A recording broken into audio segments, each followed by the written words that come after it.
Afterlife, Dance for Love, or that are sketchy on it, the information's available, you can catch up later. But I can't take the rest of this workshop to try to explain that to you, because I've put the groups through too much, and a lot of you have been part of those groups, where how many times do we have to go through 15-dimensional anatomy? You know what I mean? It's in there. It's in Dance for Life. In Dance for Love, we go through the echo maps of the God World gates. All right? So they're already there. You should know that. If you don't, I'm not mad at you. Nobody's upset with you. However, just pick up here. And I'm just going to breeze through it. So I'm not trying to say you're not important or that, well, you didn't do your homework kind of stuff. You can do your homework later, but just try to follow along as best you can. Focus on the flame body stuff. If you're lost on the echo maps because you're not real familiar yet with Dance for Love program, focus on when we get to the diagrams that show the bodies. That's what you need most right now. Okay? The rest can be filled in later. So I just want to say that. Now, I'm just going to go through real quick here. We have basic Cathara grids, right? Everybody should know what they are. You have your 12-pointed Cathara grid and your primal Cathara grid with 12 other points, 24 points. Cathara grid is the primal template upon which all manifestation is formed, from the cosmic level on down to the most tiniest ants on the ground. This is the 15-dimensional matrix diagram. I'm not going to go through that. It just explains your 12 dimensions, 13, 14, 15 primal light fields and the primal sound fields around them. All this stuff you should know already. This just shows how the primal, in our 15-dimensional matrix, how the 12 dimensionalized, what are called Cathara centers, or stargates, connect to the primal fields, which are the other set of 12 from up there. It shows that they're interconnected. Now, this is the building blocks, the first building blocks, mathematically, of what are the echo maps of the God World gates, where you have one Cathara grid, which used to be called the Tree of Life, except they amputated some of the spheres off of it. Okay, this is one 15-dimensional matrix. You have this and this are the same thing. 12 dimensions, the 12 levels of the primal light and sound fields, dimensions 13, 14, 15 primal light, and these are primal sound fields. These connect in to form other structures when we're talking about universal and cosmic level stargates, and that's where we get to the echo maps. I'm going to flip through this real quick. Honey, can we flip to the next one? Can we flip to, let me see what the next one is real quick. No, well, let's go right to Stairway to Heaven. Now, I'm going to show you, I just want to touch base so you remember it all started with the 12. I'm going to take this in, and from there, we're going to do a real quick recap on what's called the Stairway to Heaven. Yeah. Okay, now, this Stairway to Heaven map is a consolidation of the many pages of maps that were featured in the Dance for Love text, which showed each of these little pieces large as an 8.5 by 11 page. This is literally reducing them all down on the photocopier and sticking them together in their sequence. This is actually the top, all right? These are the mathematical formulations upon which the hologram of manifestation, kind of cosmic level, is formed. This is the top. If you were going down the stairway, down into experience and matter density, you would start up here in what's called the Akasha Aya, highest God worlds, and you would move down through these sets of gate systems that are connected to reality fields, all the way down through until you got down into what's called Density 1. Now, I explain this really quickly going up because it's a little easier to understand where you start where you are and then work your way up. If this little Cathara grid down here, remember that those 12 little dots on the Cathara grid, Cathara centers, on a universal level, they represent stargates in our 15-dimensional time matrix, the first 12 stargates. We are down here in what's called Density 1 with stargates 1, 2, and 3. So we're way down here in this little reality bubble down here.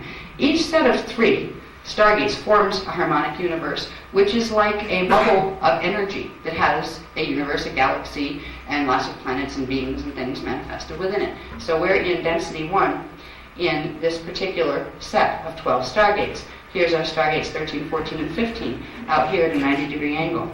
This is our primal field, our primal light and sound field. Now, if we're down here, there's this whole process where here is part of something much larger. It's not just a set of 12 stargates. That's just in our 12 dimensions, our 15-dimensional matrix. Our 13, 14, and 15 stargates are our primal light field stargates. And then there's primal sound field stargates. It's all bubbles within bubbles, bubbles of energy. Imagine bubbles of energy. All right. So we're in these bubbles of energy down here. Now that is part of this larger thing. Here's this, right? Our 12 stargates. Here's our primal light and sound stargates over here. Look at these other two things. This is the parallel system, our direct parallel system. It's 12 stargates, and it's primal light gates. 90-degree angle shift between each of them. At the center, and this is called, the four of these together are called a universal Vecca. It's two 15-dimensional time matrices put together, and at their center, and out of which they form, there's something called the inner Eka universe. Now, with the gates, the way the gates are lined up, you have 1, 2, 3, 4, 5, all the way up to 12 here. 12, and what would be 13, coming off into this, 13, 14, and 15, they intersect at the center point. The parallel ones all intersect at the inner Eka. It's like the yoke from which the egg of creation on a universal level forms. So when you see this, that's the symbol of a Vecca universe, a universal Vecca, and that implies that there are two 15-dimensional matrices, one 15-dimensional time matrix and its parallel component. Now, if you're manifest down here, it implies you have a self, a parallel self, over in the other parallel system as well. We have 1,700 minimum. This is a 12-strand human. We have 1,728 different manifestations of self simultaneously in the time matrix at the same time. Half over here and half in its parallel, reciprocal. So your cells are all alive right now. They're all hanging out in different space-time zones, just like you are one of them here in your space-time zone. You have a double over in the parallel system. The things that we've talked about a little bit about the phantom matrix black hole system, that is an anomaly. That is not something that was naturally occurring as part of the mathematical structure upon which Source creates the universe. It was something that goes under the law of allowance, that it was allowed to happen in order that Source knew that it was a healing, that there would be a healing at the end of the experiment in learning that this apparently negative phenomenon would occur from. Before we can understand where the black hole is, we first need to understand our basics. If we can understand these as maps, when they're laid out this way, they are mathematical coordinate points, not just within a three-dimensional system, but that literally show the relationships between the 5 density levels of matter in one 15-dimensional matrix, its primal light and sound fields over here, and then its parallel as well. The parallel 12 dimensions, parallel 13, 14, and 15, and the primal parallel light and sound fields. So that universal Vecca is the beginning of understanding the map. Like, where do you go next if you're going to ascend? If you're going to be a person who does ascension, it helps to know ascension is moving through stargates, and it helps to know the map. Because it's like saying, oh good, I get to go to California. But you're in, like, say, Oklahoma, and you have no map at all that tells you how to get to California, nor where anything is once you're in California. Without the Eka maps of the God World gates, anybody that's ascending hasn't a clue what they're really doing.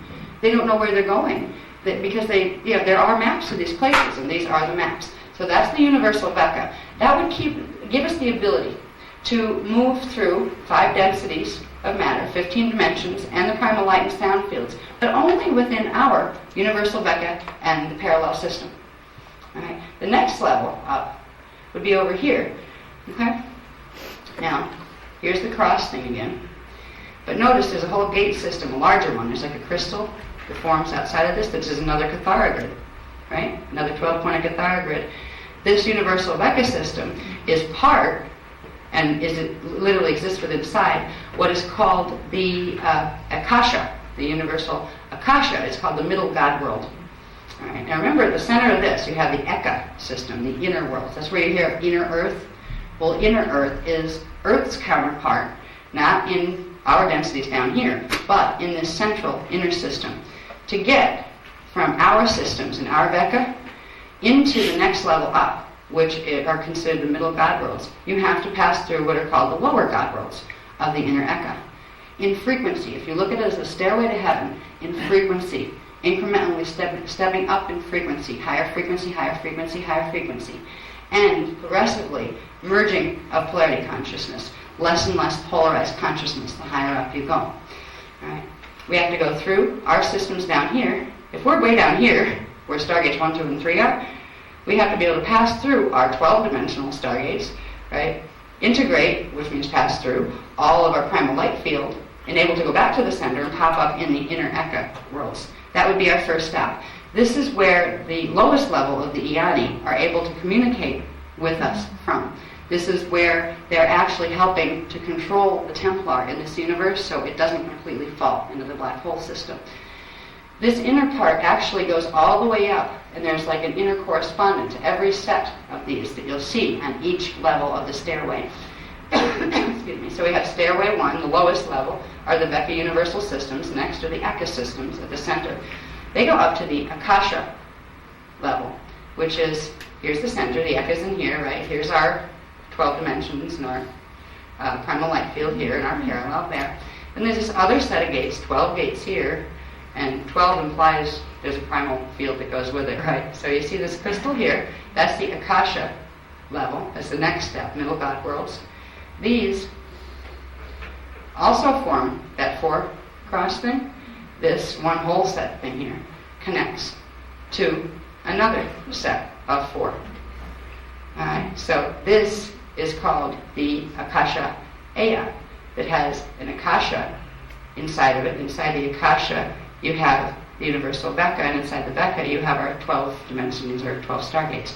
So progressively, think of progressive expansion of frequency, raising of frequency, and expansion, one bubble opening up to the next, and a bigger reality field emerges. If you're in a holographic bubble and your hologram's really small right now, like just Earth, right? Then it will expand and there will be more to what Earth looks like.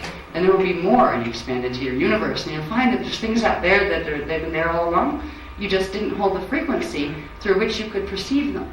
So as we activate our flame bodies, we're progressively activating the mathematical codes that allow us to open each level of frequency in our shields to bring that part of ourselves back. Because in order to get down here, anything that's down here had to pass through this whole series. So there's a part of us left at every station of consciousness. So as we work with the codes, we're bringing back in not only the ability to go back to those levels of expansion, but we are merging that part of our consciousness with us down here. It's like bringing the part of us that's running around up here actually down in the body here. We're literally becoming, compared to what they call human on Earth, superhuman, you know? And it's the original angelic human and indigo imprints. Now, when you go up higher in the systems, you go up from the Veccas to the Eka, to the Akasha, to the Akasha Aya. In the Akasha Aya worlds, at the center of the Akasha Aya worlds, remember those little Eka things form at the centers of each. So you have the Eka core, the lowest one is here, but there's a core that forms at each grouping of 4. So you have another stage in the Eka, and then another stage. And the final stage, this is the first manifestation worlds of creation, the first God worlds that were, if you're looking at what was created first and the others took place within it, this is the first mathematical imprint. You have what's called the Christos, which is the first Cathara grid, and the Crystalla, which is the little Cathara grid that's in here. That is the same as the first 2 12-point Cathara grids that were formed as the imprint by which the entire cosmos was structured. Within those, you have what are called the Rushe, or the God Seed Core, which are the 12 Rushe pillars, which are the first standing pillars of consciousness of God that agree to hold those forms of pillars of energy that allow and feed the rest of the systems that expand and grow within them. When we talk about the scepter pillars, these are the 12 Rushe scepter pillars. These are the levels that we're being given the codes now to begin activating in our own personal shields. Now, planets have this whole imprint applies to planets, persons, planets, galaxies, universes. This is the core mathematical program of cosmic structure, and it creates very literal, tangible things, which are coordinate points mathematically that operate as stargates or energy pass-through points between the areas. These are called collectively the Eka maps of the God World Gates. It tells you not only how to ascend to the next density. See, it's really funny. A lot of the ascension teachings are out there. If you don't realize what ascension is, all right, the big picture, anybody can tell you anything's ascension. Oh yeah, you say these holy names 5 times and you do it. Well, what is it? You disappear from here. Yeah, where do I go? With God. What God is that? You know, they don't answer those little questions off to the side. What most of them are teaching you to do is to get to the next density level, density 2, in reverse, which will put you in around the D5 frequency bands in the black hole system. They're not teaching you that, and most of the teachers down here don't know that either, because who they're channeling and listening to aren't telling them, because they're hiding some stuff. So you don't blame the teachers here that are teaching it. They're teaching what they're being taught. What they're not doing is checking out the resume of who's teaching them. Just because it's interdimensional, they think it means because it's higher, it's better. Because it's not here, that means it knows more than I do, and it has good intentions. So the teachers mostly here that have gotten involved with teaching twisted ascension teachings, most of them aren't doing it out of malice or out of consciously wanting to serve a negative agenda. Most honestly think that that is the highest level of teaching. When they see this stuff, that's when one of three things will happen. The first one I've never seen yet. Or one will say, oh my God, that's it. Oh, I can feel it. Oh wow, they were tricking me, weren't they? Oh, all right. I want to learn this stuff. And they try to connect with guardians. No, I've not seen that reaction yet. Two things. One is they go into total ego mode. They start spreading rumors about me, or about the guardians, or about us, just to make sure nobody reads the stuff, while they're buying our product. There's some of the best, like repeat customers on our product list. People who want to buy these programs are people that are actually teaching what are counter programs to this, because they want to know what we know, because they don't have this stuff, and they want to see how far, what they have to combat. Because what they will do is we'll say, well, it's actually this way. They were teaching that there are only 7 dimensions, 7 chakras. All of a sudden, they better start teaching there's 12. Okay, right? Because they have to figure out how to top what we said in order to still make sense. Because once in a while, they'll get a student that asks in the middle of class, yeah, well, what about this? I heard this. You're teaching me this, but I heard that it was this way. And if they can't intellectualize at a higher level than the level of detail we've been giving, they get in trouble. They get spotted. And they either have to reject the student completely or cover themselves. So the other reaction is usually, and the one that usually happens, is at the point where they trip over the fact that this exists, the shadow dancer is usually so much into the body snatch already, so much in the body that there's very little of the original person there in the first place, and the shadow dancer takes over. And it will either choose direct combat, where, like slander campaigns or stuff, or avoid us as much as possible. Or sometimes pretend they agree, just to stay out of it with us. So there's those people, they are accountable. They are accountable for what they're doing because they're doing it consciously.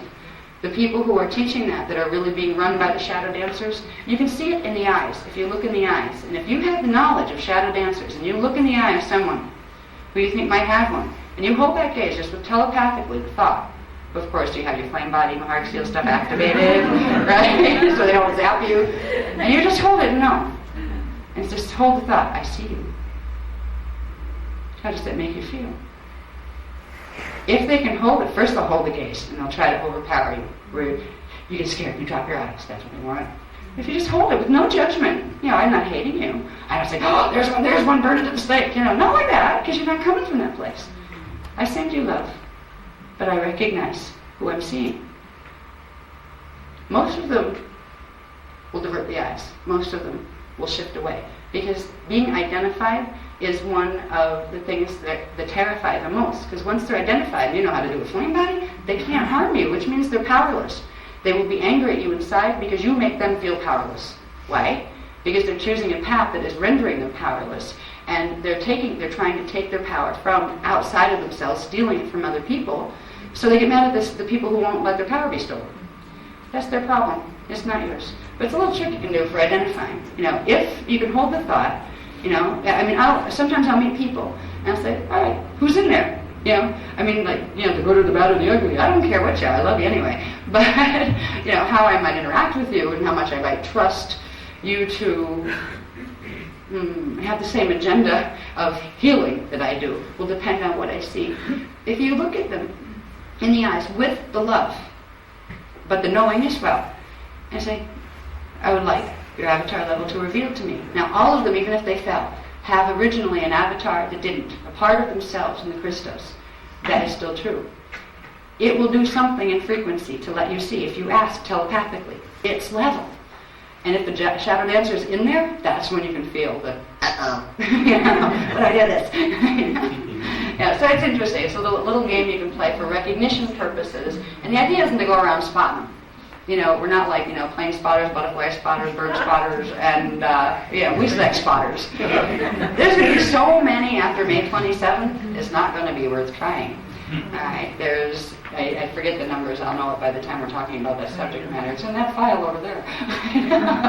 But I think it was 20 million. Yeah, 20 million are going for full body snatch of people that are already fully Metatronic on the 27th. That's just the first wave of them. So these are the guys that are going to be at the administrative levels, from the little tiniest, you'll find them in dishwashers, you'll find them in the priest caste, you'll find them in presidencies, but they are meant to move forward the World War III agenda. So the two sides can fight it out here to decide who's going to get what part of the things that are going to fall. So it helps to know. There'll be a time when you won't even have to look in the eyes. You'll walk by it. You'll know the frequency. And you just send it love and leave it alone. Don't try to fix it. You can't fix it. It can fix itself, maybe. When it gets to that point, it doesn't want to fix itself, no matter how much you'd like it to. Let it be, even if it's your mother, even if it's your child, even if it's your cat. That's what's frightening with some of these changes. Because there are going to be people right now that have been together, they're close on a 3D level, we try to love each other, try to be kind with each other, and care about each other. You may know people who have been, have 31% minus.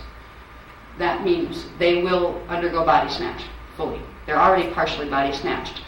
One of the signs is real polarity, where they can be the sweetest, nicest person, like two different people. Do you ever have that where you just, the great friend of mine, or spouse or child, boy, there's this other side that comes out and you just like duck, duck and run, because sometimes they'll be violent, or sometimes they'll be nasty, and just like a whole different personality shift, but then it'll shift back to the nice one.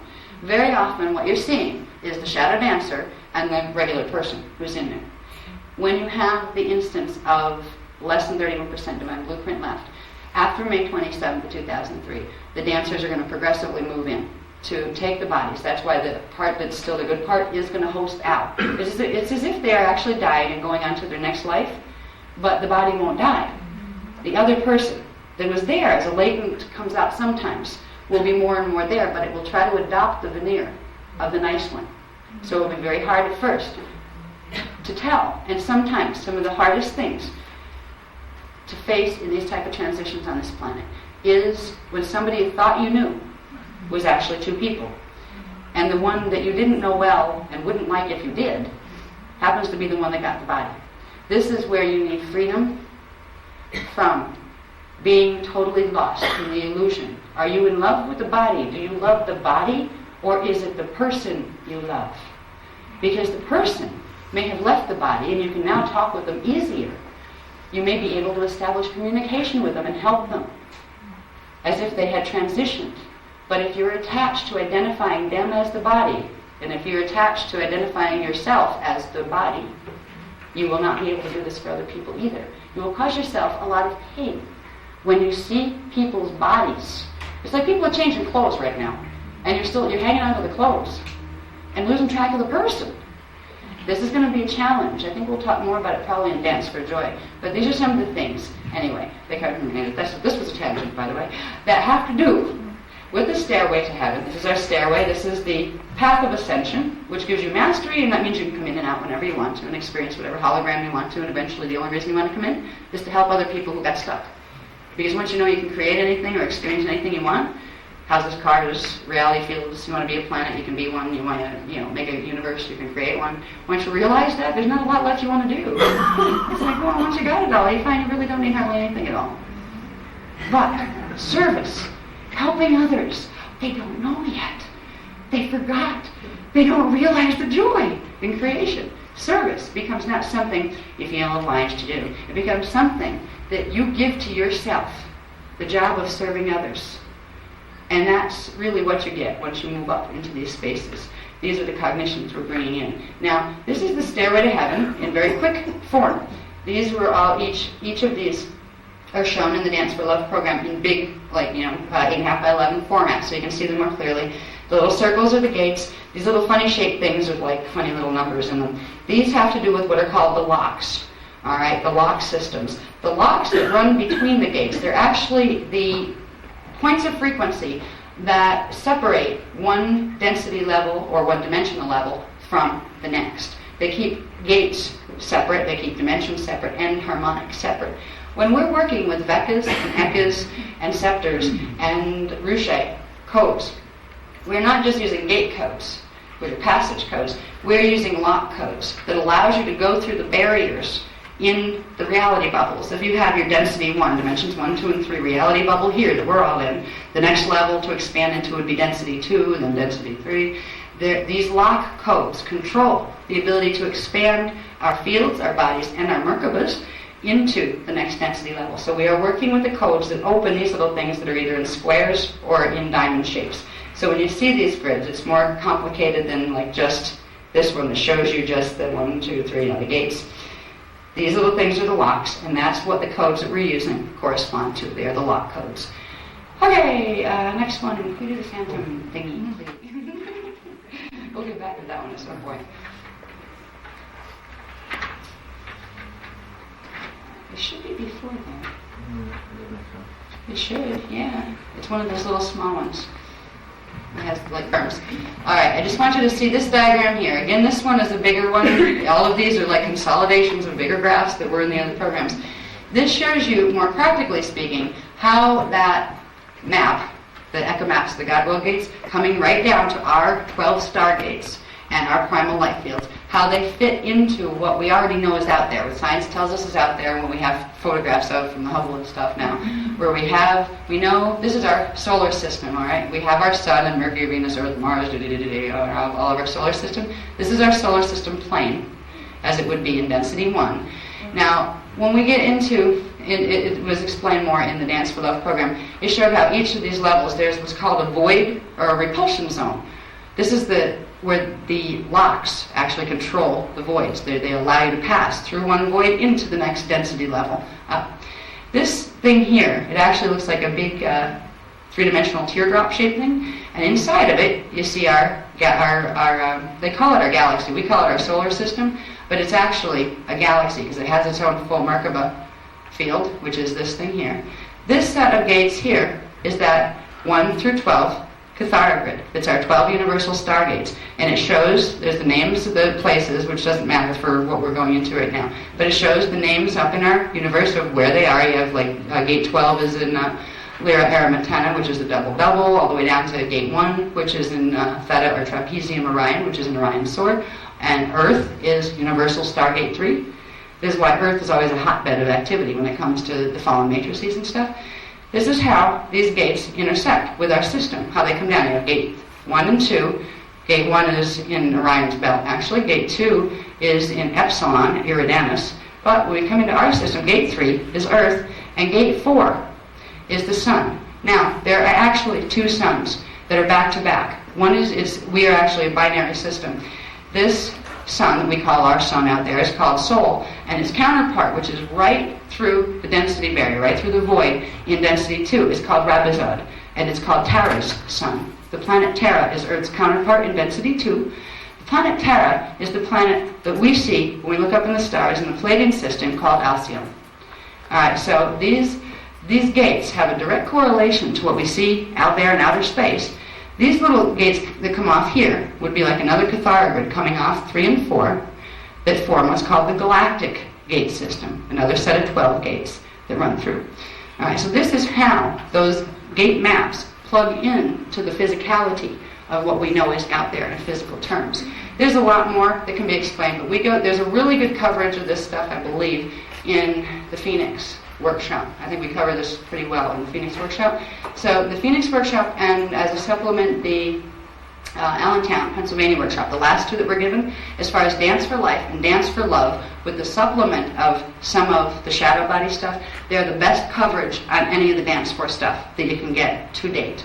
All right, so if anybody wants like more of that detail, it's already given in those particular courses. They are becoming available within the next month or so. I mean, we had to move to England and all sorts of wacky stuff right after those workshops, so there's still, the masters are in production. But they are like, if you ever want to teach this to anybody, those are the 2 that you would use to teach Dance for Life and Dance for Love, because they just came out excellent. I don't know why, but the universe was like really present and the groups were really strong, And the flow was just really excellent, and it worked. So if you want more on all of that, it is covered in those as well. This is simply over here to show you, now that's a star map. You know how in the star chart books, the regular 3D ones that our astronomers do, where they show you the maps of the stars in the northern and the southern hemisphere at different times a year? Well, it just shows you that in one of those maps, you can plug in these gate locations. And it would show you literally when you look up in the sky where they are. Now, depending on what season, it would depend on where they're positioned, because these star maps change with the rotation, of the rotation of the Earth around the Sun and all of that stuff. And it changes with the equinoxes and the other things. What do they call them? We have equinoxes and what? Solstices. That's the one. So it just shows that what looks abstract in the ecomaps of the God World Gates plugs in very tangibly into what's known to be there, and that, which are both of these. This is what, if you were sitting in the Hubble spacecraft, you wouldn't see these, but you would see the galactic plane. That's how it interfaces.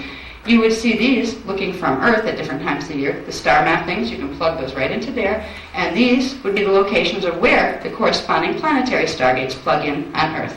This is the listing of them, the locations. And we are in England, not in England, we're in France, because Montségur, southern France, is Stargate 12. It has what's called a Q site, which is an activation site, that you have to activate that first before the gate opens, in Kauai, Hawaii. Okay, so all of this information is there. It's available. This was all given already, so it was just consolidated for this pack, so we could do things like run through it really quick for things like this. But there's, the detail on this is there. It helps you to kind of anchor the fact of, okay, you're looking at ecomaps of the God World Gates. That can look really abstract, but when you see how it plugs in to very, physical things like, regular maps that normal people use, right, in 3D, plugs in. Then when you start to understand how this and the ecomaps plug into your body, and how when you're using VECA codes, you're using the codes that open the locks between those gate systems on a universal level, but also in your own shields. You start to understand how you plug in to all of this. So it really anchors the understanding of ascension is not just a lofty concept that's out there you can't define, one of those things that's beyond human definition. I love that excuse, right? Oh, well, if God wanted us to understand, we would. Well, if you try, you might, I'll explain really quickly about the Phantom Matrix. It was a result of what's called the original sin in our time matrix. There was a war that took place with the Elohai Elohim, and a group of them that had fallen and become convoluted in consciousness, convoluted. It was 250 billion years ago, long before humans were even created, before the angelic humans. Because of that, there was something called a Phantom Matrix, which means a part of our natural time matrix reversed part of its mathematical coding in its shields, and it was still connected to our 15, our 12, our 12 stargates in our 13, 14, 15 here. This is our time matrix here, right? This is our parallel. If you just look at this line here, coming down, okay, the one that's tilting over this way, PH means phantom, all right?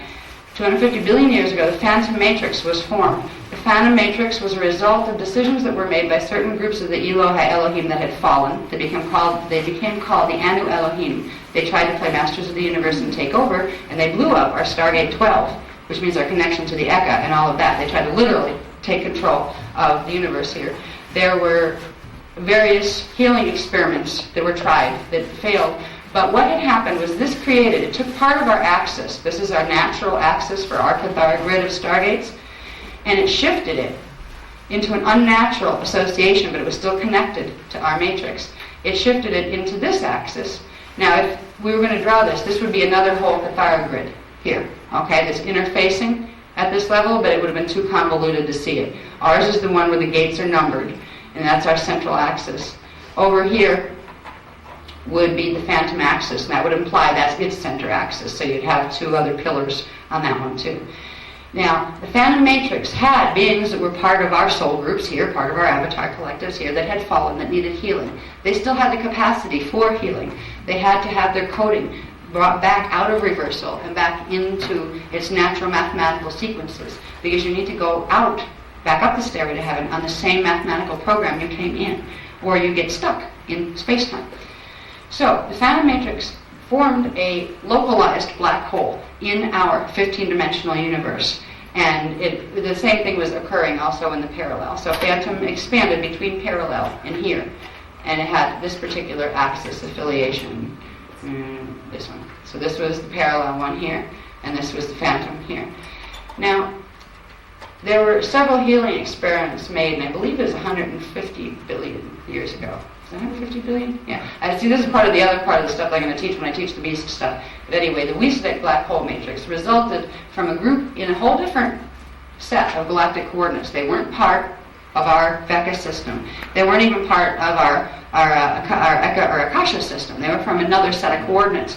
They decided they would they offered to assist re-evolve some of the fallen races from Phantom, and they took them into their matrix through what's called the host matrix. But they messed it up, and they did things that our guys advised them not to. That, like, the founders of our matrix asked them not to do this, and it would go wrong and it would go poorly. And what they ended up doing was creating a mutation of themselves and the fallen races here that was even worse than the fallen races here. And they ended up taking down their whole system into black hole status. Black hole status means the complete shield has been reversed, in complete reversal. And that at a certain point, it would be retrievable. After a certain point, it would go into natural implosion or fragmentation, and the energy would go back in fragmented form into the original matrix that it fell out of. It would take its original form back, but the beings would no longer be there. It would be like hitting the restart button on the computer and you lost whatever was in that particular file that you had open. Now, what this group of Wiesedecks did after they made a mess is they decided they could play with the laws of creation physics. These were avatars too. These are not, little guys. These were D11, they were originally D12 avatars and higher. They decided they were going to create a perversion of the mathematical code. It was called the Metatronic Code, and it would allow for this particular fallen black hole system to splice mathematically and frequency-wise its gate system, its twisted gate system, into the gate system of Phantom, and from there into the gate system, our gate system, that Phantom fell out of. They created the perversion called the Metatronic Code, which is a base 8, meaning 8 sub-frequency bands in each dimension instead of 12, reversed, meaning all of its fire letters or its mathematical programs for each dimension are running in reverse. The base 8 reverse creation system. Now, in this creation system, it is a finite system. It's a system that must feed off other systems in order to sustain, because it can't run the primal life force currents from the natural structure of the stairway to heaven. It is cut off at D11.5, so it cannot run D12 Christos frequency, which means it cannot plug into anything above D12. It can't plug into the Eka. It cannot get its natural circulation of energy. It can, however, on the lower dimensions of a natural matrix, plug in, force itself to plug in through what are called wormholes into the structure of the fabric of space-time in a natural system and feed, progressively suck the energy off it and the consciousness. Now, this is what's been taking place in our particular universal matrix. What we're in the middle of is not an Earth problem. It's not just Earth. It's every one of the planets, stars, galaxies in our particular 15-dimensional universal system and the parallel. Both are affected. What the objective of the Wiesedeck group is to pull our entire 15-dimensional system and its parallel into their black hole system under full Metatronic coding, because it would give them many, many, many more eons of artificially sustained evolution. They are like electronic holograms. They have created themselves into a form of electronic dead. I mean, they're biologically not living, but they can sustain a holographic image that appears to be alive, and it's fixed at a certain age frame, usually the age frame that they snatch the body, because they snatch bodies from over here. They take the imprint of that body energetically, and they manifest that body, and then they run around with bodies, because really they were like consciousness that semi-blew itself apart and found something to attach to, like a ghost, and decided it would take on that form. So it had its own form, so it could go and have a life. There's a whole history as far as attempts made to help the Wiesedecks before they made this decision to go Metatronic. Because once Metatronic means it took the natural mathematical structure of a natural matrix, and it took the distorted, chaotically arranged, twisted reverse structure of the Wiesedeck matrix, cut out a piece of both of them, stuck those two cut out pieces together, and artificially forced an electromagnetic fusion between the pieces, which changed each of those pieces into something other than what they were. that bond can't be separated. It will implode before either piece. So you can't separate a metatronically bonded thing. It's template, so the metatronic part can go back to WISDEC and the other part can go. You can't, once the thing is fully, if there's like less than 31% left, the most you can do is the part that's like 31 or less that's still holding its original imprint, that part can go. But anything that's fully entered the metatronic bond, that is fully fused, it became something else already. It isn't the original energy signature that it was, and neither is the WISDEC thing that attached to it. That is irretrievable. The only way to get out of that is to go back to restart, which means the template fragments. It has to implode, where it will, each piece will like release its energy and it will go back to where it originally came from. If a being is having that problem, or a planet, it means the planet or the being would implode from the inside out, the template would shatter, and the consciousness would then separate. There is a way to not fix a metatronic bond, but if there's anything left that hasn't been fully absorbed by the bond in a 30% or less body or planetary body, is to run the Amareya and the Eros arcs from the highest level, from the Scepters level, and then later from the Ruche level, which is even higher, the highest level of the God worlds. It will allow the natural separation while the body form still exists, and it will allow the form to sustain instead of the form imploding so the consciousness could be set free. It allows the consciousness to be set free while holding the form integrity, an imprint of it on both sides.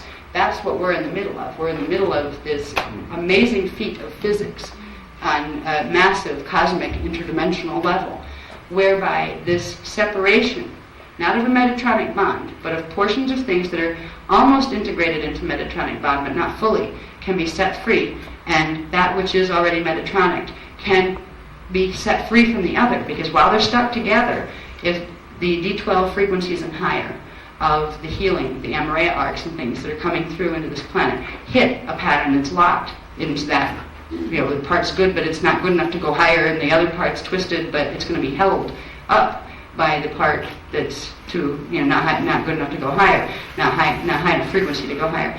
If they're not split, they'll both implode. So we're in the process of this very gentle, almost like laser surgery separation, that will allow the integrity of the worlds on this side, and the people in them, and the worlds on that side, to both sustain, while the separation of consciousness that would usually have to be done through implosion of the form, where the consciousness fragment was set free, where that doesn't have to happen, where the separation can come naturally. They will still evolve on their side, we'll still evolve on our side. The only difference is their evolution is still finite. They can't be pulled out. Eventually they will have to implode within their own matrix, but they won't take our matrix with them. We'll be able to go back up the stairway to heaven, where we will still be an ascension system, where their black hole system, once they originally, ages ago, put in the Metatronic coding, it stopped it from being an ascension system. So they will have a few billion years of evolution to experience that type of reality. That type of reality has creator gods, who are, the hierarchy of the creator gods, that kind of thing, where you have mostly male. There's a few female ones running around there too. There's a lot of war, there's polarity conflict, because they're always fighting with each other who's going to control what energy, because their whole system is built on a limited supply, because the only way they can get supply is stealing it from other living systems. So, we're dealing with this black hole group that was created from trying to help what fell from our matrix. The Phantom Matrix was bad enough, but was kept open. It was a black hole, but it was kept open in our matrix because it could be integrated. It didn't have any foreign coding. It still had, but just in reverse form, the natural mathematical coding from this system. That meant it could be turned back around and reassimilated back in to this system, so it could be healed. And there was an agreement made 250 billion years ago when Phantom fell that it would be left open either until it was all healed and everything that had fallen was pulled back in and realigned with its own divine blueprint, or until it got so large that it threatened to pull in the natural matrix here. We reached that point in 22,326 BC in Earth time, and since that time there has been a plan. It was a mandatory plan. It was set 250 billion years ago that when critical mass was reached, the Phantom Matrix had to be closed, regardless of who was on that side or what was on that side, so it didn't take the whole thing down. Now, if you add the WISDEC mess to that, which is the Metatronic code, that this is why the Metatronic bond between the WISDEC black hole and what had been our black hole. This is why our black hole reached critical mass and we weren't able to heal it. It was because that other matrix spliced itself in and has been feeding off of us ever since and off of Phantom. This all has a huge amount to do, not only with, okay, where's the black hole, but with what's happening to our bodies. Because in a minute we're going to go into a very rapid thing on bodies. Our radial body, where our astral body fits into that, and where our Eros flame body, where our Amaria flame body fits, and where our shadow body fits. Now we have a shadow body that's connected to the grids of Phantom and Wissadek. The Wissadek part holds the Metatronic codes right in our shields, just like the planetary shields have it. This is the part that's meant to totally put us into what's called monadic reversal, which means it will reverse the mathematical coding on our full shield, rip our shield off at the D11.5 level, and drag from D11.5 down into the Wissadek black hole. This is what we are being given the flame body technologies now to override and clear. Because without activation of the flame bodies, we can't generate enough frequency to sever the shadow dancers, which are the Wissadeks that hold on to us through our shadow. We can't heal our shadow until we sever the cord of the Wissadek that's holding the shadow in stasis, where it can't be integrated. And then we have to bring back our shadow self. So this is what the technologies are about. In relation to the maps, that's our universal Vecca, that's the parallel 12-dimensional system with the 12 stargates, our 12 stargates universal level. This is the angle that the Phantom Matrix interfaces here. This is the parallel Phantom. And this here, this axis here, is the Wissadek black hole interface. There we go. So this particular diagram simply shows you where our natural 12-dimensional stargates are in our universal system, where the axes, which is the central axis of those gate systems, of the fallen systems, are interfacing with us. We'll get into tomorrow, I think it is, in the afternoon, when we talk about the 666. We'll show you it's the 666 gate interface connection that takes place up here in this jumble of a mess. Remember, we had our solar system, right? And we had our gate system running down on the universal gates, and we had our galactic gates. Well, this X here are those other two axes. This is where we have this one, which is the Wissadek gate interface into our system and into our galaxy, and this one over here is the Phantom interface. What is happening in our time period is they're all coming together. And what the Wissadeks had intended was to use the pull of their thrust and Phantom thrust going in one direction to literally override the natural momentum of our axis and pull our axis into the Wissadek alignment and Phantom with it. This is what it's not going to happen now, but this was the United Intruder Resistance Plan, and this is a very old plan, as we'll learn in the Beast Workshop, but we're not going to do that now, where we talk about the Beast. Just wanted you to see what the black hole system has to do with us. There's a 666 gate lineup. 6 Wissadek gate, 6 Phantom gate, and our 6 gate, Universal gate. Universal gate 6 here is Cirrus B. Alright, so it's running through that connection. That is the actual sign of the Beast. We'll talk more about the technicals of what the Beast was intended to do and what's going to be done so it doesn't do quite what it was intended to do, now that we have a little leverage because of the Treaty of Loving Mercy. Because once the Beast was set in motion and it was beginning to let loose, the URI found that it was going to wipe out their black hole too, because they released it early. So these diagrams here show you more about the Beast setup, and we'll go into that when tomorrow. But over here, this is again showing, remember the little bubbles within bubbles of energy? This is this is the Akasha A map. This is our, I believe, Akasha A. This would be our Akasha, and this is our little Vecca down here. That's us. Now over here, in the whole Akasha A map, now remember, that's the top level of the God Worlds map, right? Over here is where the Wissadek matrix is from. They're completely in a whole different, spectra. They call this, spectra. Whole different spectra of the Akasha A. They're way over here. But what they did was interface their system, black hole, through a wormhole connection, which is an artificially created mathematical anomaly that manifests as an electromagnetic anomaly. It makes a hole between one system and another. And they interfaced. This is called the Path of Arimathea wormhole. And it is through that wormhole that they're able to sustain this whole mechanism that is called the Beast that we'll talk about. This is the black hole that I've been talking about. And this is what it does in simple terms. Down here, you see This is density 1 in our system, dimensions 1, 2, and 3. This is density 2, dimensions 4, 5, and 6. It's only showing you 2 density levels, but this pattern goes all the way up to D11.5. This shows our system here. This shows the phantom matrix, which is in the middle, and this shows the Wiesedeck matrix. There's a natural structure to these circles, which are called radial bodies. They're light-sound bodies that are around everything manifest. A universe has them, a galaxy has them, a personal body has them, an ant's personal body has them. The radial bodies have a certain structure, but because of the implants that are used to sustain the beast, that are put in planetary cores and star cores, that manifest within the templates of every life form that manifests in those systems, because of those, there's a distortion in the radial body. That distortion is called the net. It was brought to Earth in 25,500 BC during an episode called the Lucifer Rebellion. Lucifer was a code name for the Tothi and Anunnaki groups from Nibiru. Now, during Lucifer Rebellion, an apparatus was put into Earth's shields, a physical apparatus that has to do with crystalline microchip technology.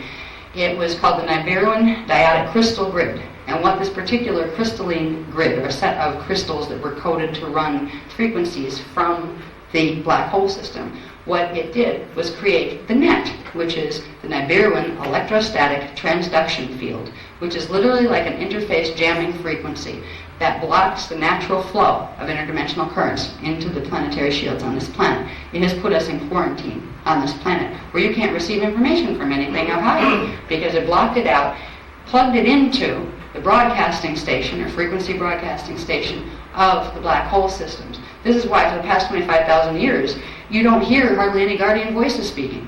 You hear lots of angels of all sorts, lots of hierarchical, dominating God figures. They're coming from the Wiesedeck or the Phantom, or both, black hole systems, and they're run. This is all an electronic crystalline technology.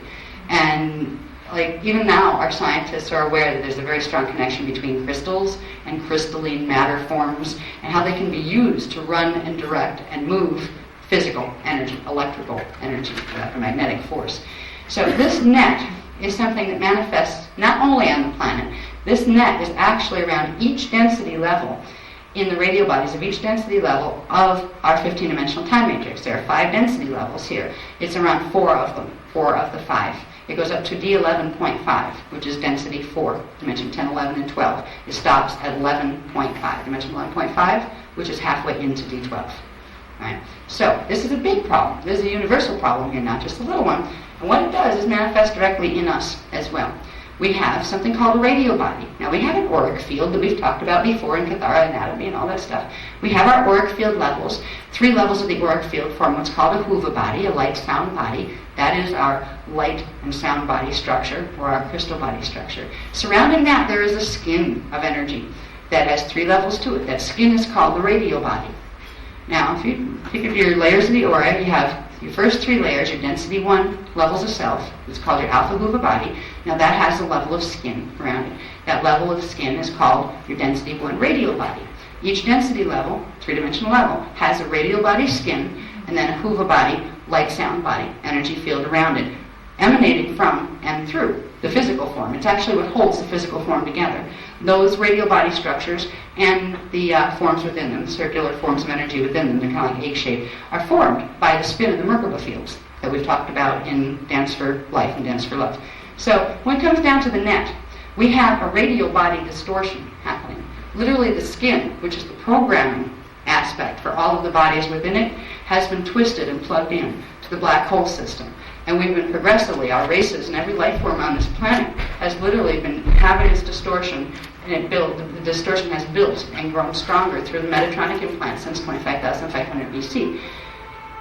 This is where we start to understand where our shadow body exists. Ooh, that's a strange sound. Okay, now let's go to the astral body diagram, please. We have artists at work here. Sector 12 code coming in. It's beautiful. Astral body? No, the big one. Yeah. The other one? Yeah. All right. Now we're getting close to where it'll make sense to do the exercises very soon. All right. This diagram shows, on the personal level, density 1, density 2, dimension 1, 2, and 3, dimension 4, 5, and 6. These are, remember I said you had your Puva bodies, which is your three-dimensional light sound body, which corresponds to dimension 1, dimension 2, and dimension 3, one density. So down there, down here, you would have your inner auric field levels, which would be your Puva body levels for density 1.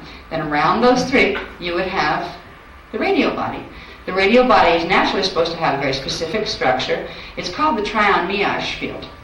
Trion refers to light, miage refers to sound. Now those words come from things that are called ionic particulates, which are before we have particles, there are things that are the units or the building blocks of energy forms. And trions are one type, and migens are another type. Now, they carry the energy of what's called particae or particum, or particae. This goes back into original Cathara healing stuff and even in Dance for Life and Love, so this is talked about. So when we talk about the trion miage field, you can think of it as simply the light trion, sound miage body. The way it's supposed to be structured in its natural sense is you would have your Huva bodies, so your three-dimensional bodies. You have your D1 body, which is your subatomic body, okay? You would have your D2, which is called your elemental, or your molecular elements in the body, elemental emotional body. That's where what we call emotion comes from. Here you have D3, what's called your mental body, or your egotistical mind focus. This is the structure of your, three-dimensional, down in this density level, aspects of self. Every three-dimensional level of self has an atomic structure, an elemental emotional body, and a mental body structure. Now, that's the Huva body levels. Around that, there's this area of living energy and life force that comes through from the D12 imprint, but it's polarized until you activate the shields fully. This is called the Eros level. Now, the Eros is D5 and D7 frequency that is in just natural D5 and D7 frequency that is polarized. When you combine D5 and D7 frequency, you get what's 5 and 7.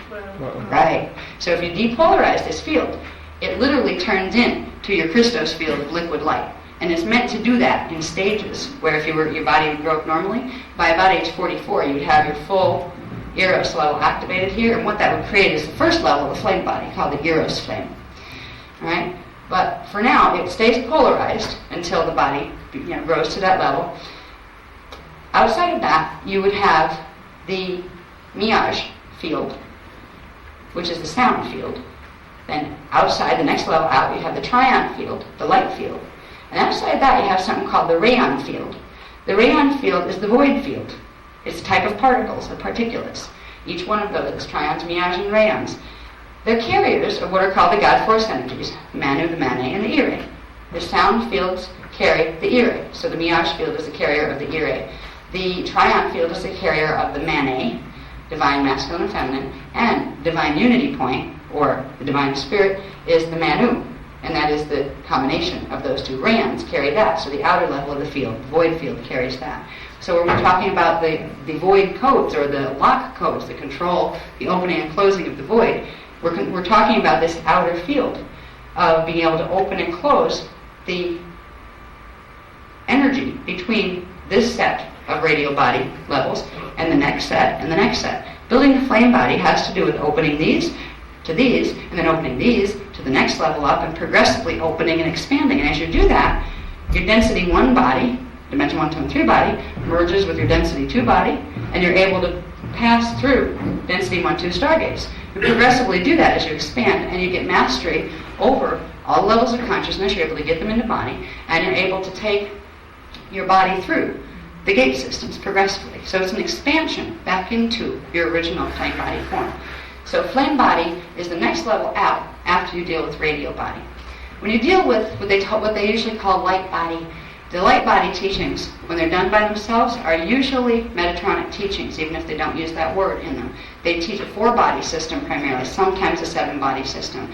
They're teaching you how to skip to Malu right over into the Phantom Matrix, and then down into Wistek from there. The people who are teaching them don't realize that. But what they're not teaching you is radial body structure. Right in here, there's a distortion that we're going to show in a second. where that net manifests in our fields and what it does to what's called our astral body. Now our astral body, where the heck is that with all these bodies running around? What is our astral body? Well, we know it's a D4 body, we've taught that. It's the fourth dimensional body. The D4 is called the astral plane. Now to see the astral plane as solid, D4, which is the atomic plane of density 2, as solid, you have to be in D5 consciousness, because you see as solid directly what is directly one-dimensional band below your station of consciousness. So you have to have fifth strand activation, right, to actually be fully in your astral body where you knew yourself as physically walking around in the D4 astral plane in density 2. The astral body, now eventually you'd be able to take your whole physical body with you if your templates were working the proper way. You wouldn't just have to project, but sometimes it's easier to just project. What the astral body is supposed to do, it's a part of the consciousness that chooses to take on an imprint. It takes on mesons, trions, and rayons, and it creates an electromagnetic imprint holding the exact pattern of the physical body, and then it's able to take that pattern and move it through the locks that go from one density to the next and project up into first D4 with strand 4 activation, where it sees the mental plane as solid, and then in fifth strand activation it projects up into D5 where it can see D4 as solid. That's what the natural astral body is supposed to be. It has a capsule around it, its own little radio body. It literally takes an imprint using the materials of the radio body to project the consciousness, give the consciousness here a vessel to travel in that looks just like it here. After a while you realize you can turn your astral body in any shape you want it. You don't just have to hold the pattern, but the first thing is like learning to master it, where you're not like hanging upside down like a bat on your ceiling because you can't figure out how to get the feet down and the head up. There's all sorts of wild things that happen with astral body training. And it wouldn't be so hard if it wasn't for the distortion factor that we're dealing with right now, that's in our DNA template and manifests in the fields. But what the astral body does is connected here, right below the navel, at a part called the Iumbi point. The Iumbi point becomes important in activating what is called the Eros flame body, which is depolarizing this level here to create what's called the silver sanctum. It's the Christos frequency, literally forming a capsule around your body that amplifies the rest of your frequency and allows the opening of these seals. The seals that block density 2 and density 1 from each other, which means when you begin activation of the first level of the flame body, which would be the Eros level in density 1, it allows the beginning of the opening of these bodies into this. It allows the beginning of the ascension process.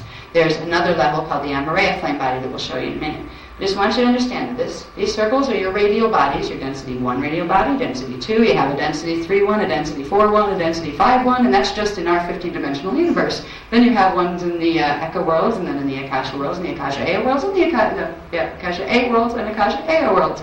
So you have sets of these going all the way up.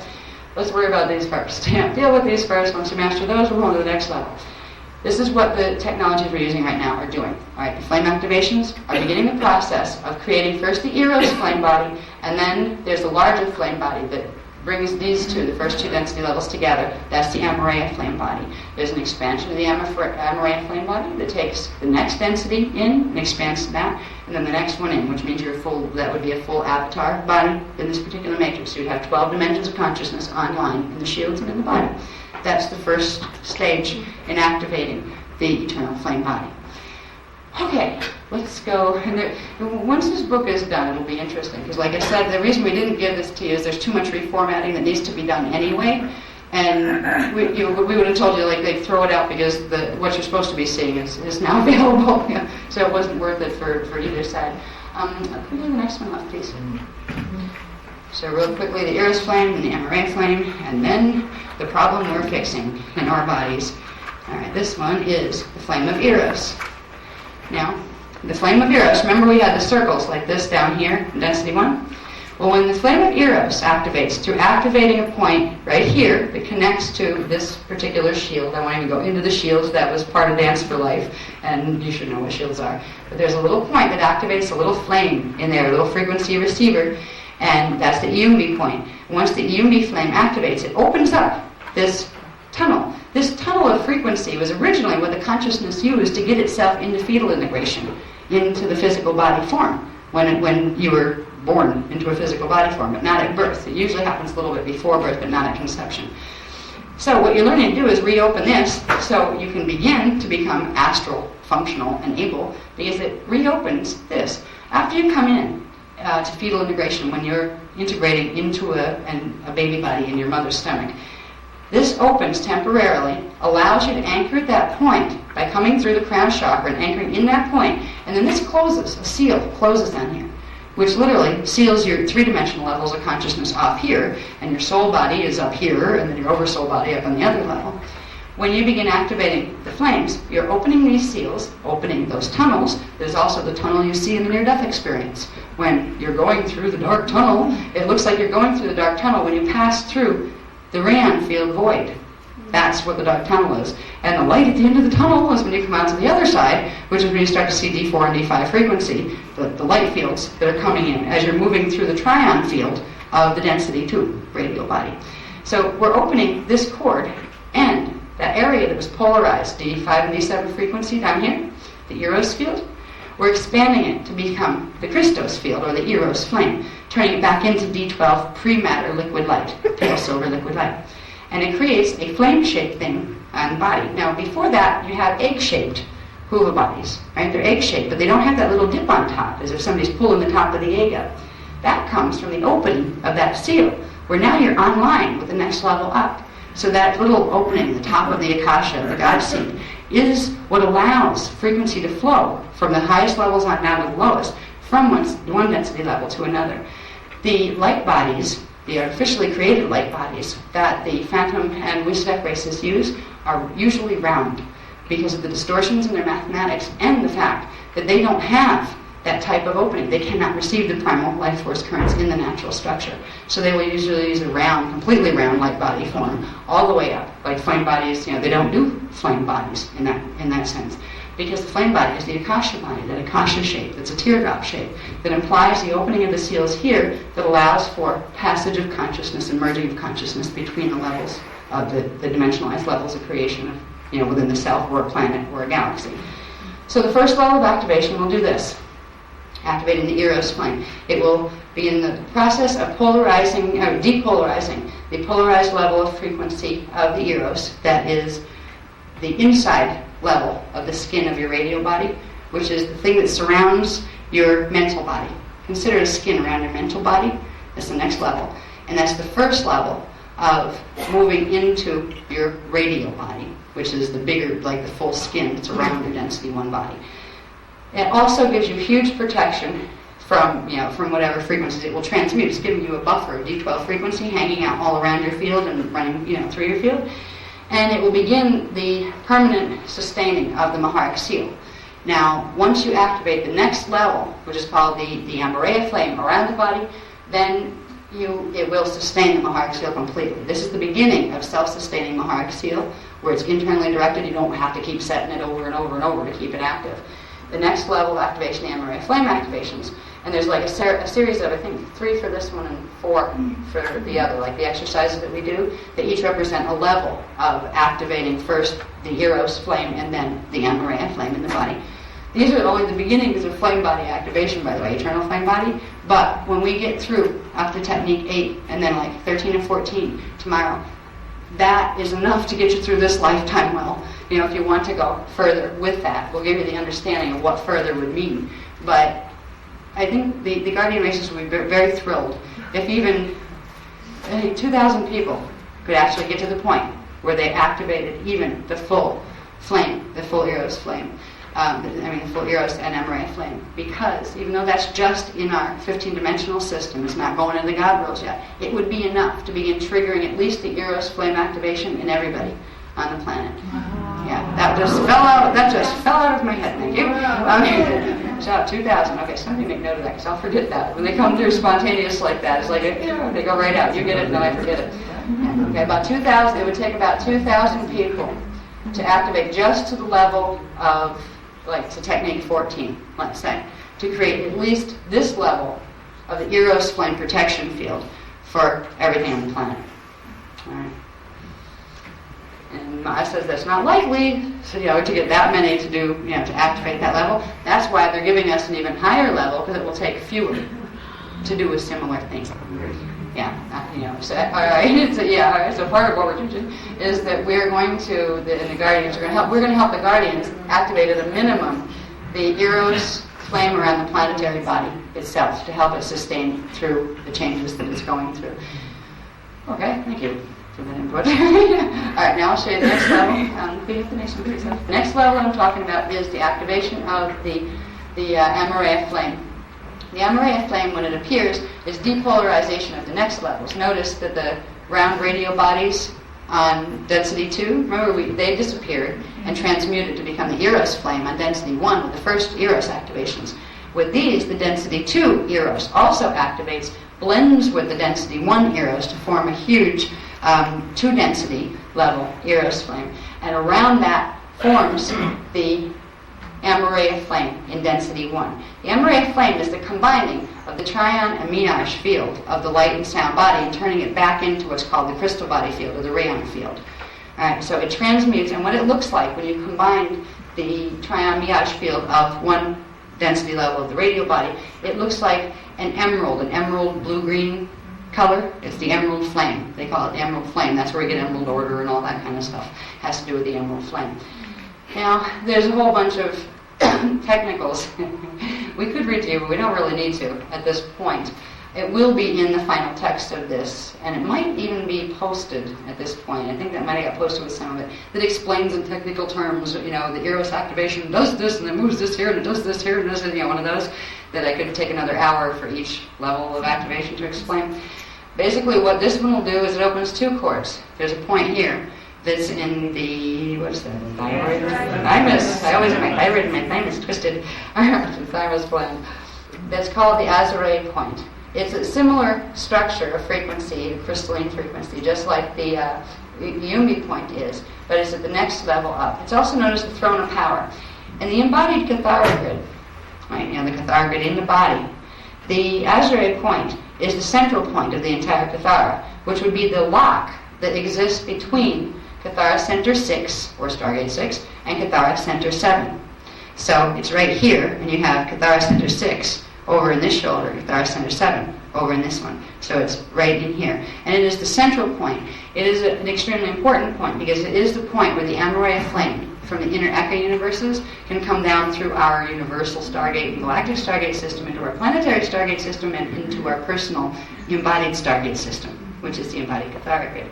So when we begin to activate this, we are literally creating a 2-density level flame body. What this does is transmute the barriers between the levels in the auric field. So dimension 1, 2, and 3 are usually separate from each other. Then there's a big barrier between dimension 4, 5, and 6 in the field. It begins to transmute those into the flame body field. So it will get good at some point, probably not this workshop, but maybe by the end of Dance for Joy, we'll learn how to have some fun by being able to just check out the scenery and just watch people, not necessarily people that are in the workshops with us, but look at our own fields and see what the changes are, what levels are transmuting, and then look at other people just passing by, look at animals and plants to see what their fields are doing, because we can learn a whole lot. You can see all of this once you get the inner sight turned on. Even if it's see-feel, where you don't really see it, but you see it, it's like it's still black, but you know you see it, you can see the levels and things. You can actually see these levels. You can also see one who is fully possessed in what's called Metatronic. So there's a lot of things we can have fun with later, but right now it's getting the activations done and getting strong so we can have fun later, so we don't end up in a black hole. So you will open up another chord.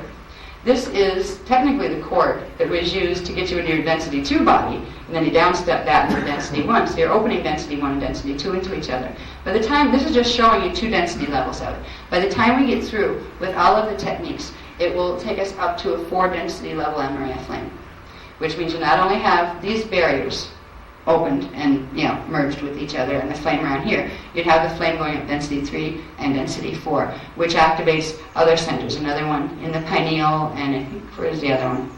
We didn't get into that one yet. Yeah, and the other one that would be up above the head.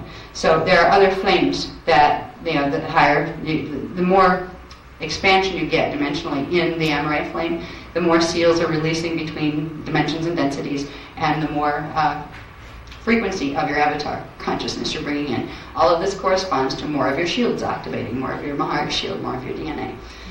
Now, the problem we're going to fix. Now, the reason we need to do this now is because we have a problem since 25,500 BC that's been hanging us up just a little, and it's called the net in our field.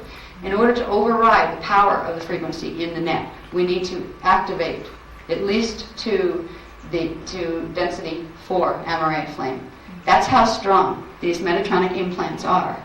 That, the planetary, galactic, and universal, but that even the ones in our body, they are so strong that you need to run higher than D11.5 reverse current. You have to hit it with something even higher. A regular Maharic seal wouldn't even be enough, because part of 11.5 implies part of D12. It could at least run, so it could turn around part of D12 current alone. The Metatronic seals are worse than what we've taught in some of the other things about the Jehovian seals and things. These look like kindergarten compared to the Metatronic seals. And the Metatronic thing, if you get fully Metatronic, it is permanent. You can't pull your template out of it. There's no way to separate them without fragmenting both. So what this does, the Metatronic seals and implants in the DNA template and they're literally in our Maharic shield. Our Maharic shield holds our entire 12-dimensional template. They're literally manifesting in the Maharic shield. They have to be cleared, and you have to go above the Maharic shield to do that. You have to go into what's called the Rishaic shield, which is the primal light field, and what's called the Eonic shield, which is the one that corresponds to the Eka and the God worlds up above it. So we are going to be activating these higher levels of frequency to bring the subharmonics of these higher spaces and their electronic coding down in to be able to clear before they activate the Metatronic implants in the body. The next one, please. And the net. Here again, so density 1 body.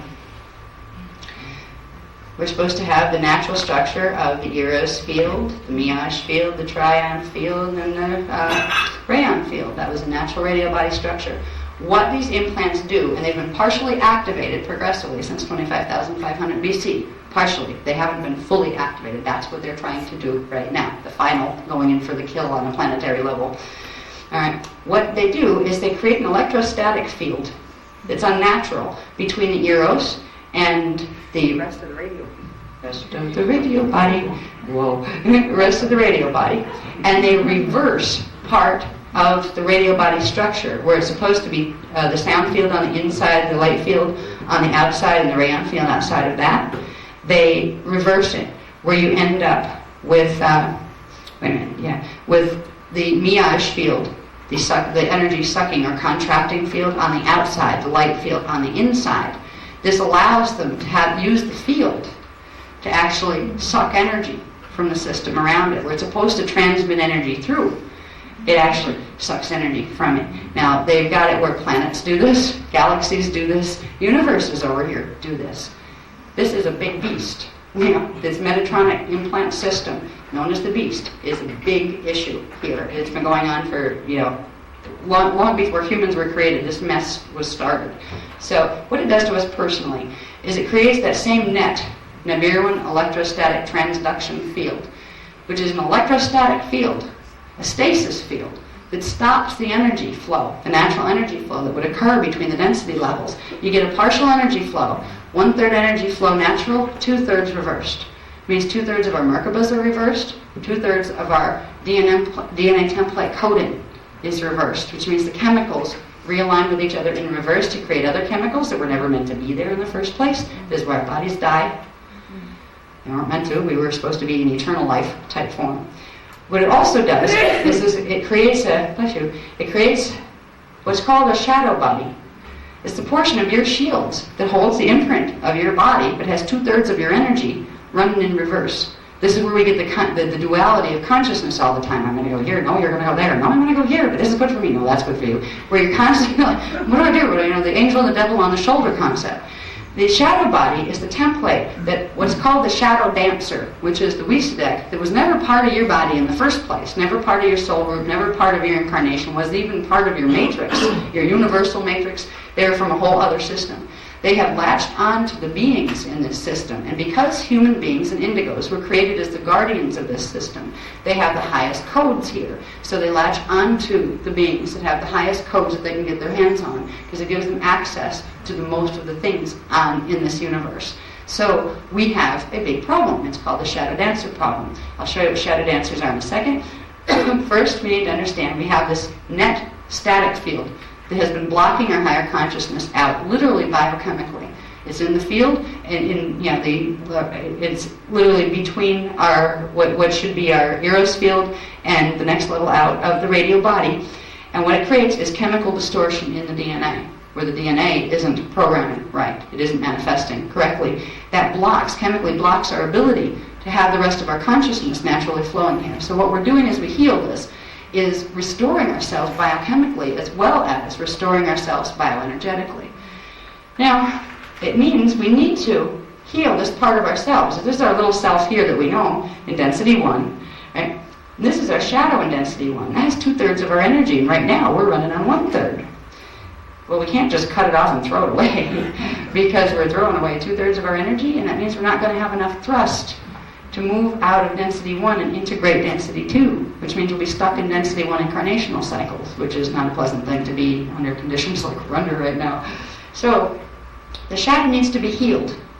The shadow is interesting because what it does when you go to sleep in the dream state, what occurs is where your natural astral body, where this should have activated, your tube activated, the seal's open, and you go out and run around in your astral body, it creates the implants that create the shadow, create a fragmentation where part goes into, you get an astral imprint that's reversed.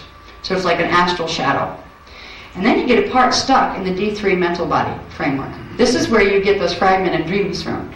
Where, I dreamed weird kind of stuff, just processing, I guess, from the day, whatever. You get little fragments of incarnational things floating by and you can't figure out what the heck they are. This is why you get lost when you go to sleep. Going to sleep used to be, you would shift consciousness to another space, fully know what you did, and fully bring it back with memory when you shifted back into the body. It was all conscious. This is what creates sleep. This is what creates REM, rapid eye movement sleep. That is not a natural level of consciousness. That is something that biochemically occurs because we get split in half when we're supposed to go astral. Our astral body doesn't get to go astral. It doesn't go into density 2. It gets pulled through the void and down through the path of Arimathea coding, into the phantom matrix. Now, it's on its way into the Wisadek matrix. Some of them actually get pulled all the way into Wisadek and then sent back. But most of them get sent into phantom. They pick up more reverse coding from the phantom atmosphere, come back in, merge again with the part that got stuck over in the mental body, bring it back, come back in, your consciousness comes back into body, and you're like, where am I? And if you have had astral experiences, very often they're phantom. What you're experiencing actually is a tour in phantom rather than a tour in the astral plane. But if you don't know the differences between the places, it's all the same to you. You know what I mean? A lot of the astral body courses that are out there right now are teaching you how to consciously get yourself into phantom because they don't know the difference between what a natural astral projection is, what the real astral body is, and what the phantom shadow body is. Now, when we heal the shadow, these two come back together. These things open up naturally and form the natural connections between the densities through which we can have natural astral experience, which eventually leads to bilocation, which eventually leads to biological ascension, the ability to move between space-time frames. All right. So we're going to heal this. What this is connected to, see these cords here? This is a rough drawing of a cord. Now, here we have the implants. They call the 4 black hearts of Metatron implants. They manifest in the body in these ways, but they manifest up each density. There's one in each density. If you look at the embodied Kathara grid, that corresponds to the density 1 body, density 2 body, density 3 body, and density 4 body. This affects your soul, your oversoul, and your avatar self, not just yourself down here. That's why all of those parts of you are helping you to heal this, because it's the whole self needs to heal this problem. The 4 of them manifest in the body on each level, each of the 4 levels of the body, and they direct the flow of energy. They split in half the consciousness when it goes astral, and they allow through the part that goes phantom, which is the phantom shadow body. They allow the Wisadeks in their matrix to use the Arimathea wormhole to directly connect into the phantom body or your shadow body and draw energy directly from you on each level. This is what also allows them to push their consciousness through that same tube, come in to possess your shadow, and what they're trying to do now is to take over the bodies That's how they do full body possession, where they literally, as conscious energy, push themselves as light sound patterns through the tubes, through the shadow body, into you. And since the shadow body is holding 2/3 of the energy right now because of the implants, and we're holding in the natural state, in the Christos imprint, only 1/3, that makes it a pretty formidable adversary. That's why possession happens now. I mean, it's kind of funny that they conveniently taught us. They helped to cultivate science here, you know. They helped to teach us that possession was just old wives' tale stuff. Nothing like that really happens, just like they taught us that consciousness was a byproduct of chemical firing in the brain, and it would be gone after the brain was gone. All the science teachings have been catered to get us to the point where we wouldn't be able to understand, or if somebody showed us, we'd laugh at it, and we'd say it was fiction. So we wouldn't fix it, because the fixing isn't that hard. The fixing is activating the flame bodies. That's why these teachings were banned since 25,500. There have been people burned at the stake. There have been people literally heads cut off. I mean, all sorts of stuff for teaching this stuff. We've been the heretics of the fallen gods. That's what the Azarites have been for a very long time. Because we taught the truth, and no matter what you did to us or tried to threaten us with, and no matter what you took away now, we always trusted the truth and the balance of the universe, and we would not compromise. We would speak our truth, or we'd be quiet, but if you forced us, we would not speak a lie and defend a teaching that stood in opposition to what we knew the truth to be. And we paid for it over and over and over again, but we knew there'd come a time when we could speak freely. We might get frowned at and now and scowled at and stuff, but at least they're not shooting us and hanging us and doing worse things. Burning us at the stake was the big one. Now, we're going to go to a place where one of those instances took place when we go to Mansagur. It was about this, and it was about something called the CDD plates and shields, which are physical devices that hold this knowledge, but are also manual transmission devices for the Amaraya frequencies. We're going to be activating, the guardian groups are activating the 12 shields and 12 CDD plates. So we'll talk about that when we get more into the mass drama and what's happening now. They are the manual override devices on the stargates to give the inner Eka races manual control on the gates so they can balance the grids when the Amaraya arcs come through. But our job here, the indigo job on the planet, has always been, in crisis times, if they had to activate the shields and the plates, that we would put in the security release codes on those, because if we don't, they won't activate, and that means the place would go to pole shift as a protective device. That meant that only the other guys had the planet and they were going to take it down. So literally, if we don't activate the shields and things, all we do is show up. We have it in our DNA. The codes are in our DNA. We show up, we activate our flame bodies, and it just runs the security release codes, and it allows for the process of the shields and the CDD plates to activate, and that allows for the gates in the inner Eka worlds to fully open into our gates, which gives us the stability so we don't fall and go black hole status. Anyway, we'll talk about that later. Back to this body. One more diagram, I think, and we are on technique. Might be 2. This again is just showing you density 1 and density 2. Remember, it goes up 4 densities. We call it the sleepers, the shadows, and the shadow dancers. Density 1, 2, 3, 4. We have our little cells here, our 2/3 shadow that connects to, this would be the phantom matrix, where we actually have our shadow. That's where our shadow goes. When we go to sleep here, we turn on over there in our shadow pattern.